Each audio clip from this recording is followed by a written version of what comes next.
सामईन व नाज़रीन, आज दिल्ली की 22 ख्वाजगान की चौखट पर हम खड़े हुए हैं और 22 ख्वाजगान की चौखट दिल्ली की सबसे बड़ी दरगाह, सबसे कदीम तरीन दिल्ली की दरगाह हज़रत ख्वाजा क़ुतबुद्दीन बख्तियार काकी रहमतुल्लाह अलैह की ये दरगाह जहाँ और आप आज हाज़िर हुए हैं, ये न सिर्फ़ सबसे बड़ी दरगाह और सबसे पुरानी दिल्ली की दरगाह है, बल्कि काबतुल उश्शाक़ आयद ई मकाम, काबतुल उश्शाक़ आयद ई मकाम, हर के नाक़िस आयद ईजा शुद्ध तमाम।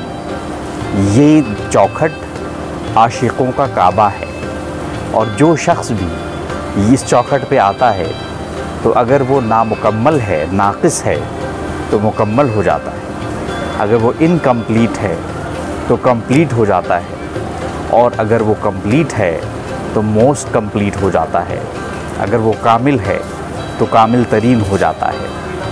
हज़रत ख्वाजा क़ुतबुद्दीन बख्तियार काकी रहमतुल्लाह अलैह को कौन नहीं जानता। मैं बच्चों के लिए, छोटे छोटे नन्हे नौनिहालों के लिए बताना चाहूँगा उन्हें काकी क्यों कहा जाता है। दो वाक़े ज़िक्र करना चाहूँगा, एक उनके बचपन का क़िस्सा, दूसरा उनके जनाजे का क़िस्सा। उन्हें काकी इसलिए कहा जाता है क्योंकि बचपने में उनकी वालिदा माजिदा चाहती थी कि मेरे बच्चे के दिल में अल्लाह का इश्क़ बेदार हो। वो चाहती थी कि मेरे बच्चे के दिल में इश्क़ इलाही बचपन से ही मौजज़न हो, वो अपने रब को जाने और पहचाने और सिर्फ़ आँख बंद करके इबादत ही ना करे बल्कि उसे पहचान कर इबादत करे। इसलिए कि उनकी वालिदा जब भी उन्हें इबादत के लिए कहती थी तो ख्वाजा क़ुतबुद्दीन का सवाल होता था कि मैं किस रब की इबादत करूं जिसे मैं जानता भी नहीं, जिससे मैं मिला भी नहीं। तो ऐसा हो सकता है कि वालिदा अम्मा जान आप मुझे उनसे मिला तो दीजिए तब मैं उनकी इबादत करूं। तो हज़रत ख्वाजा क़ुतबुद्दीन बख्तियार काकी को बचपन में ही अपने रब से मिलाने के लिए उनकी वालिदा माजिदा ने ये तरकीब सोची कि एक कमरे में उन्होंने मुसल्ला बिछा दिया और कहा कि बेटे तुम उस कमरे में जाओ, नमाज़ पढ़ो 2 रकत, और नमाज़ पढ़ने के बाद चाहे नमाज के नीचे देखना तुम्हें अल्लाह की तरफ से एक तोहफ़ा मिलेगा, तुम्हारे लिए गिफ्ट मिलेगा, और वो गिफ्ट होगा एक रोटी। लफ्ज़ काकी अफ़गानी ज़बान का एक लफ्ज़ है जिसके माने होते हैं रोटी। काक, काक से काकी बना है।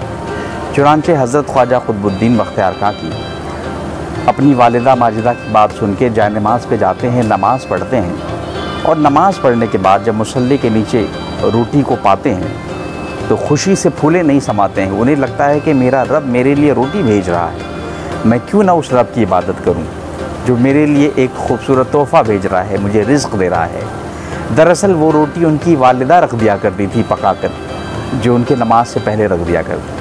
लेकिन एक दिन क्या हुआ कि उनकी वालिदा माजिदा अपने किसी करीबी रिश्तेदार के यहाँ किसी महफ़िल तकरीब में चली गई और असर के बाद गई थी, मगरिब तक उन्हें वापस आना था मगर ताख़ीर हो गई और वो भूल सी गई। जैसे ही याद आया कि मगरिब का वक्त हो गया है और क़ुतबुद्दीन नमाज़ पढ़ेगा तो जानमाज़ के नीचे रोटी नहीं मिलेगी तो क्या होगा, फ़ौरन ही वापस आती है और देखती हैं कि उनका लख्ते जिगर क़ुतबुद्दीन बख्तियार सो रहा है, आराम कर रहा है। मगरिब का वक्त गुज़र चुका था। फ़ौरन जगाया, कहा बेटे तुमने खाना तो खाया? खाना तो नहीं खाया, उठो खाना खा लो। तो ख्वाजा क़ुतबुद्दीन ने कहा कि वालिदा मुझे तो रोटी मिल गई है। इस पर उनकी वालिदा रो पड़ती हैं कि या अल्लाह, शहीद राह मोहब्बत क़ुतबुल अक़ताब हज़रत ख्वाजा क़ुतबुद्दीन बख्तियार काकी की ये चौखट जो दिल्ली की सबसे पुरानी दरगाह भी है, मैं आज आपको एक ऐसा वाक़या सुनाना चाहूँगा कि रोंगटे खड़े हो जाएंगे। बहुत कम लोगों ने शायद सुना हो। खुशवंत सिंह जो अपने ज़माने के मोस्ट सेलिब्रेटेड राइटर माने गए हैं, India's most celebrated writer, Khushwant Singh ने अपनी किताब notes on the great Indian circus में लिखा है कि when just 3 days before Mahatma Gandhi was martyred, He did not visit any temple. He conducted daily prayers, but he did not go into any temples. Rather, it was the courtyard and tomb of Hazrat Khwaja Qutbuddin Bakhtiyar Kaki which he visited.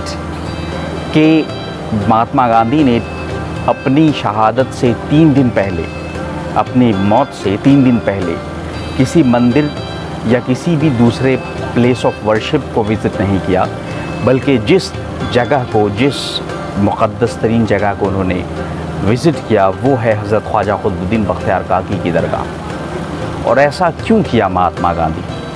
क्या फ़लसफ़ा था इसके पीछे?